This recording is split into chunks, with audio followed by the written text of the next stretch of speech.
Hello everyone, welcome back to the channel. Today's story is not just a crisis, not just a warning, but a situation where an entire nation stands on the edge of survival. Iran, one of the oldest civilizations on Earth, a land once known for mighty rivers, ancient khanats, vast agriculture, and powerful empires, is today confronting something terrifying: a water clock that is almost at zero. People are waiting for something that no society ever wants to witness: the moment the taps stop completely. And as this countdown approaches, survival is becoming a real battle. Iran's water crisis is not new, but the speed at which it has accelerated in the last decade has shocked even experts who spent their lives studying climate and hydrology. Cities that once relied on steady river streams are now seeing dry riverbeds, cracked soil, and dust storms that move like walls over entire regions. Villages where children once played near canals now stand silent, abandoned, because water trucks no longer come. Families pack their belongings not because of war or politics, but simply because there is no water left to drink. The crisis did not appear overnight. It was a disaster decades in the making, created through a combination of climate change, mismanagement, over-extraction, and agricultural policies that no longer match reality. Iran pumped groundwater faster than nature could refill it.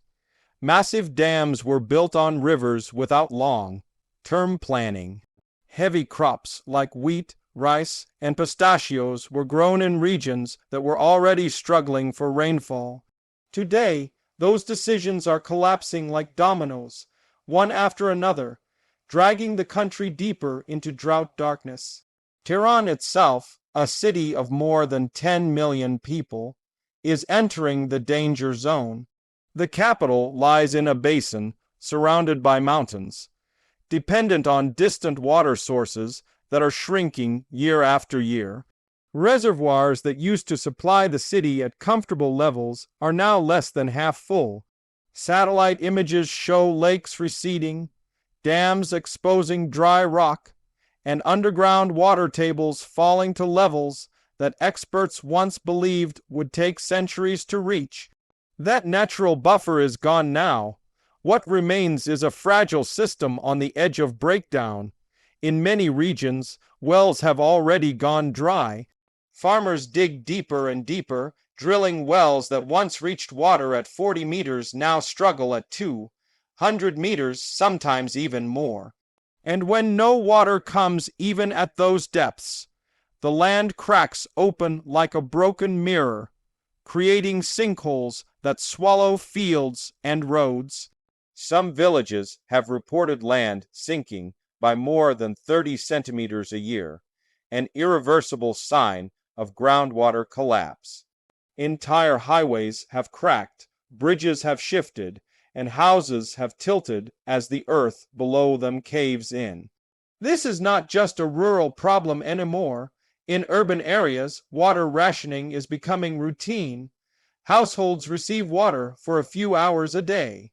Pressure drops so low at times that taps dribble instead of flowing. People stock buckets, barrels, bottles, anything that can store a few extra liters. The panic is real because everyone knows the system could fail at any moment. That is what the water clock is hitting zero truly means. It is not a prophecy, it is a countdown already underway. The emotional toll is even heavier. Young people speak of a future where they may need to leave their country not for economic opportunity, but for a basic necessity that humanity cannot live without. Parents worry what life will look like when their children grow up. Farmers whose families worked the same land for generations are giving up their fields, returning home with empty hands, their livelihood gone. Some communities argue over the remaining water, leading to conflicts that only grow as the supply shrinks. When water becomes scarce, fear grows faster than thirst. But the crisis is also exposing another truth. People are beginning to understand the scale of change needed. Some regions are shifting to less water-intensive crops. Some are repairing old qanats. Local groups are trying to educate communities about conservation. But the question is whether these efforts are too late. When a problem grows for 40 years, solving it in 10 is not easy. And for Iran, the hardest years may still be ahead. Climate models predict hotter summers, weaker winters, and unreliable rainfall. Snowpack in the mountains, the natural reservoir that Iran relies on, is shrinking. More heat means more evaporation, less river flow, and fewer opportunities to refill aquifers. The land becomes drier, dust storms stronger, and temperatures harsher. In some areas, summer heat could make outdoor labor nearly impossible, further stressing agriculture and city life. The most alarming scenario discussed by scientists is mass internal migration. Millions of people could be forced to move from drying regions toward major cities already struggling to support their current populations. Rapid migration creates pressure on housing, services, and security. If Tehran or other major cities cannot absorb these people, the country could face social instability. Water scarcity, historically, is one of the biggest triggers for unrest in many parts of the world. Iran is no exception.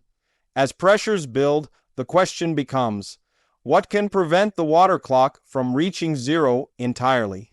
Some experts argue that the government must overhaul agricultural water use, cutting back on high-consumption crops and introducing modern irrigation systems. Others push for massive investments in wastewater recycling and desalination, but desalination is expensive, energy-intensive, and not fast enough to solve the immediate crisis. Recharging aquifers naturally takes decades, and reversing environmental destruction is incredibly slow. People are beginning to accept a reality that seemed unthinkable decades ago. Water in Iran has become more valuable than oil. In some regions, it is traded like gold. Smuggling rings transport water illegally. Black markets have appeared, and ordinary families feel pressure every single day, knowing that the next drought season could be the one that pushes their city past the breaking point. Some Iranians say their land is dying before their eyes. Rivers like the Zayende Rud, once the heart of cities, now resemble ghost channels, dry and abandoned. Lake Urmia, once a massive inland sea, has shrunk to a fraction of its size, its salty shores stretching endlessly. People who once sailed on its waters now walk across cracked salt flats. These are not symbolic images, they are warnings written on the land itself. International experts say Iran is one of the top countries most likely to face severe water collapse this century. It is not just a regional crisis, it is a national emergency. And when a country reaches a point where survival becomes a battle, the rest of the world watches closely because water scarcity does not stop at borders. Its ripple effects can reshape economies, politics, and entire regions. Yet despite all this darkness, people continue to hope. Hope that reforms will come. Hope that technology will help. Hope that leaders will act before the damage becomes irreversible. Hope that the next generation will not inherit a land consumed by dust. The resilience of Iran's people is powerful. They have endured wars, sanctions, political turmoil, and economic hardship. But water is different. This crisis does not negotiate. It does not wait. It does not forgive delay. Every drop counts now. Every decision counts. And every year lost could push millions into deeper danger. The story of Iran's water crisis is not over, but the clock is ticking louder than ever. And unless something changes soon, survival for millions of people may truly become a battle. The world has entered an age where water defines power, security, and stability, and Iran is standing at the front line of this new reality. The future will depend on how quickly the country reacts to the warning signs that are no longer subtle, but screaming from every river, field, and city. As this crisis grows, the world will watch. And so will we, here on this channel, continuing to reveal the truth behind the headlines, the stories people must hear, and the realities shaping tomorrow. Stay safe, stay aware, and thank you for watching.